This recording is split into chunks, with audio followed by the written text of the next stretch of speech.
Swiss on the beat. Ndiyazazi bandisuka phi, ngazathi bandiphuma phi. Ndikhulele edlalini uthile izinto egcwele idaka futhi kimi ngikhulele edlalini. Sobe ndibakhohlwe aba bantu bangikhulisile, bandinikile uthando ndincaso. Ngoku sengilapha ngenxa yabo, ngoku kimi noba sekunzima, ngoku sobe ndibakhohlwe noba sekunzima kimi. Ndiyazazi imvelaphi yami bandisuka phi, ndiyazazi bandiphuma phi. Ndiyazazi phuma kwizandla ezinjani ngoku sengikhulile ngoku sobe liphupho lami fezekile ngoku sobe ndibakhohlwe ngoku banikile uthando.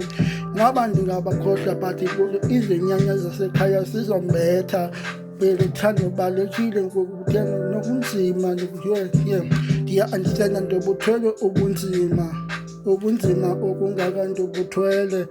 Ndiyakhumbula ndisakhula endijolando umntana esikolweni but lo mntana odlala ngami wandiletha wandophula inhliziyo yami lokhu futhi abonye abanye abantu bangaphandle. Ngoku buyela kumi ngokufuna ujola nami, izinto ziyagqitha, izinto ziyatshintsha, ubomi kuyatshintsha, andisekho apho. Imani ndamuva on kuwe. Khulile. Ndamuva on kuwe.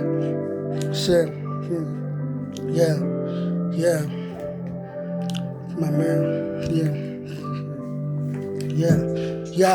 Babalulekile abazali fethu, ungaze siphakamise noba seshintshile noba awunemali kokwenu, ungaze uphakamise otherwise amadlozi akho kokwenu ngeni mina azoyiwisa phansi lo wenu noba sowuphezulu but into yakho izowa phansi ngathi zange waphumelela. Aloku wena jikelele ifemini lakho, wena uthando babalulekile, funa ubambisane kolu thando futhi umeze abazali bakho.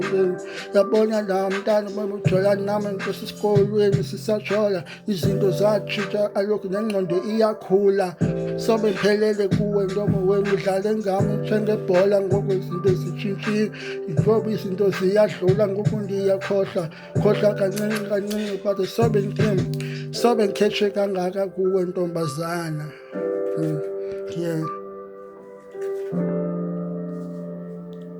In the shit. Swiss on the beat.